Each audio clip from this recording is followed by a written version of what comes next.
life on Earth. Okay, what does evolution produce? Okay, major groups. Okay, so in most of this I'm going to concentrate here on eukaryotes. So as I mentioned last semester, life, the last common ancestor of all, universal ancestor, right down here, probably was unicellular, probably very much like a bacteria, probably had two different membranes, the plasma membrane and an outer membrane. It had ribosomes, and it stored its information as DNA, and it had various types of enzymes for processing, transcription, translation, that is found all throughout life. Other than that, we can't say too much about what that early form of life was. But nonetheless, with speciation, divergence, we have divided into three major evolutionary branches. One of these, and we call them domains. One of them is the Eubacteria, Archaea, both of which are single cell organisms that are prokaryotic. They're prokaryotes.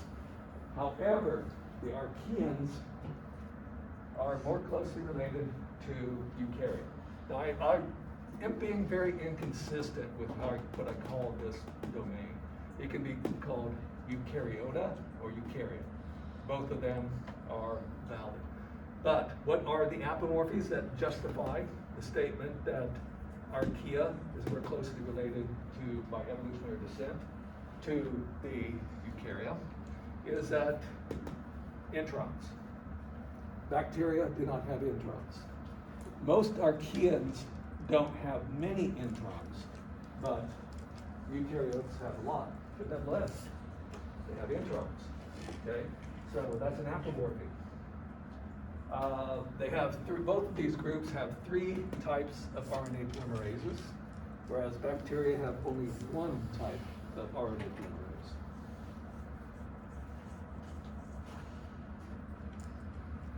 Furthermore, they have histones. Archaeans don't have many histones, but they still have proteins that, based on the amino acid sequence, we know that they are the histones.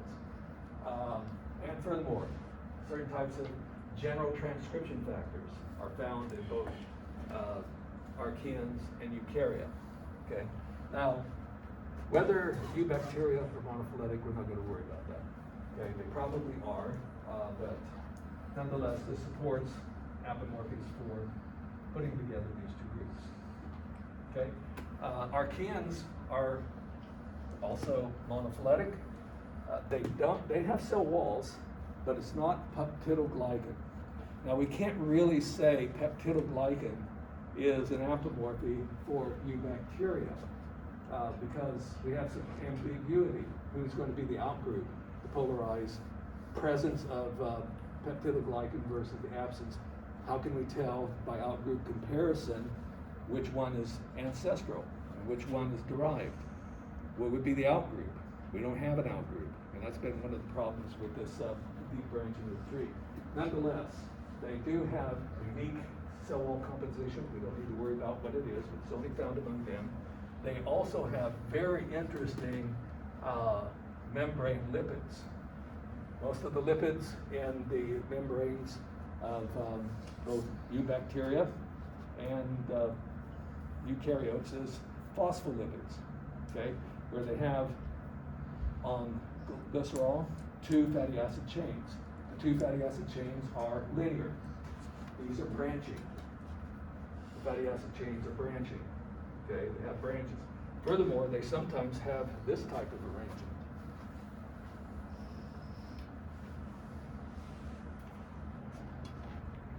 These are the hydrophilic heads.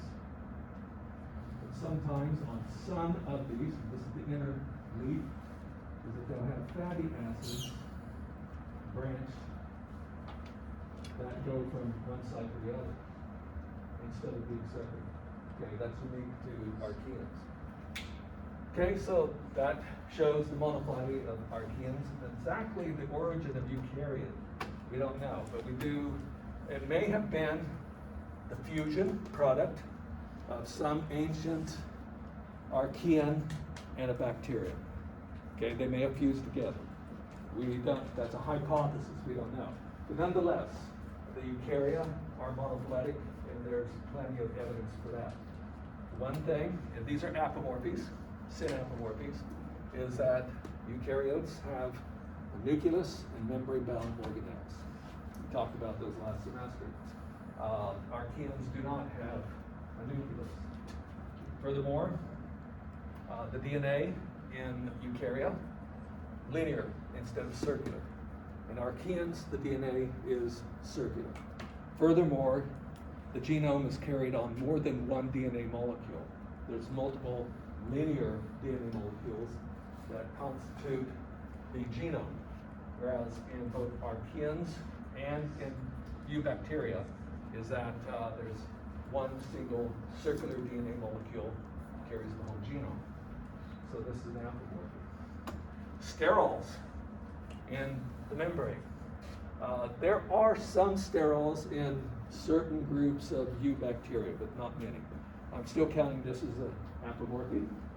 So cholesterol, ergosterol, and so forth.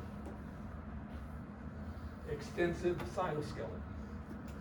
There's some bacteria that have little types of cytoskeleton, but nothing as extensive with tubulin and actin, keratin as proteins. Okay, so this is an apomorphy as well. Okay, now originally back in the 1960s, all life was classified into, well, before that, Linnaeus had all life classified into plants and animals. And we know that that's really artificial, okay? Then in the 1960s, then a guy named Whitaker, he divided all of life into 5 kingdoms, one of which is included archaeans and bacteria. But the eukaryotes are divided into something called the kingdom Protista, Animalia, Plantae, and Fungi. Since then, as we've worked and studied more about the anatomy, and especially the DNA, we know that this is artificial. And therefore, especially with this group that's called Protista, okay, it's paraphyletic.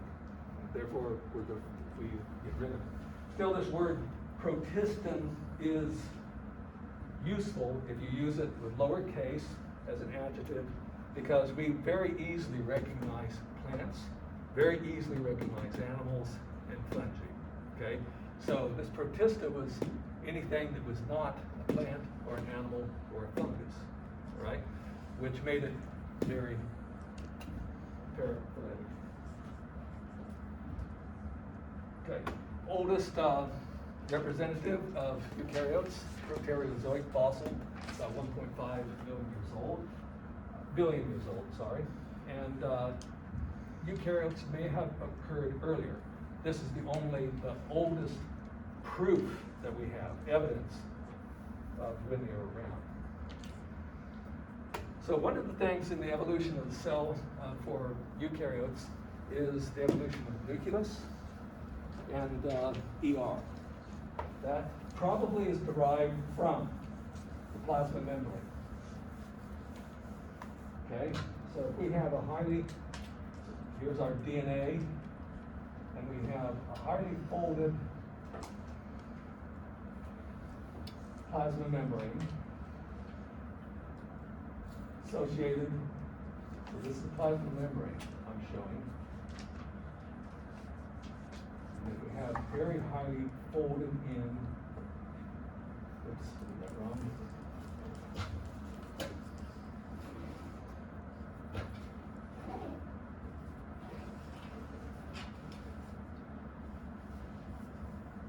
Okay, so if we have a plasma membrane like that, this here is still outside. It's outside.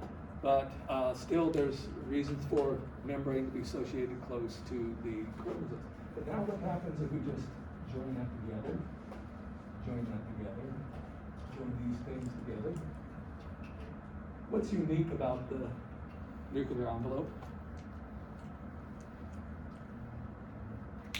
What's unique about the nuclear envelope?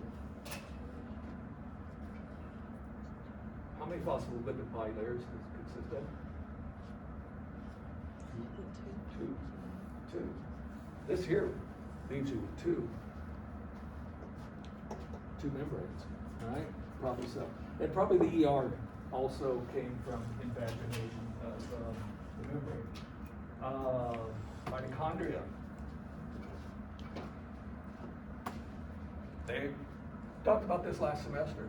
Probably evolved from bacteria. Symbiotic bacterium that eventually lost its identity. Evidence for this is that mitochondria and bacteria, circular DNA molecules. And furthermore, they have ribosomes. Mitochondria, chloroplasts have ribosomes very similar to those of prokaryotes. And furthermore, if you use the sequence of ribosomal RNA of the small subunit, ribosomal subunit, the RNA from eukaryotic mitochondria, with a phylogenetic analysis, it comes right close with the ribosomal RNA of a group of bacteria called alpha proteobacteria. And so this is probably where mitochondria originated from. Chloroplasts, also the small subunit, ribosomal RNA. When you do a phylogenetic analysis like we've been doing in class, it's closely related to that of cyanobacteria. Okay, so there was two or more endosymbiotic events that led to mitochondria chloroplasts. And we can look at this, and I probably don't have enough time, in fact I don't have enough time to go into it, is the difference between primary, secondary endosymbiosis, because that seems to have happened, especially with chloroplasts, multiple times, okay? And I will, on the beginning of lab tomorrow, I'm still going to cover a little bit of this, not all of it, and we'll spend most of the lab with lab exercises, but I need to get through a little bit here before it makes.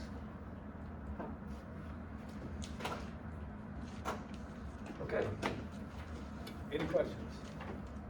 So that thing over there is how the nuclear envelope was formed through.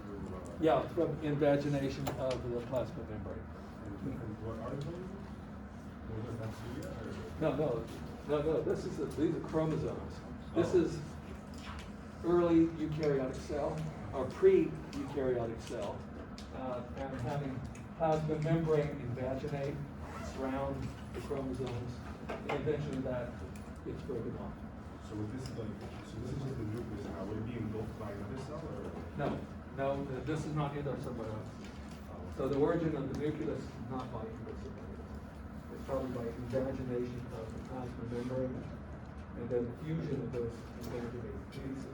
And that would account for one of those two membranes. So like say the plasma membrane's outside and like the chromosome comes in and it breaks into it? No, the chromosomes are there. We have invaginations of plasma membrane that come flow in and surround several different pieces surround the chromosome. And then those pieces together. I was thinking of it as like transport through vessels. Yeah, no, this idea. Yeah. And probably the ER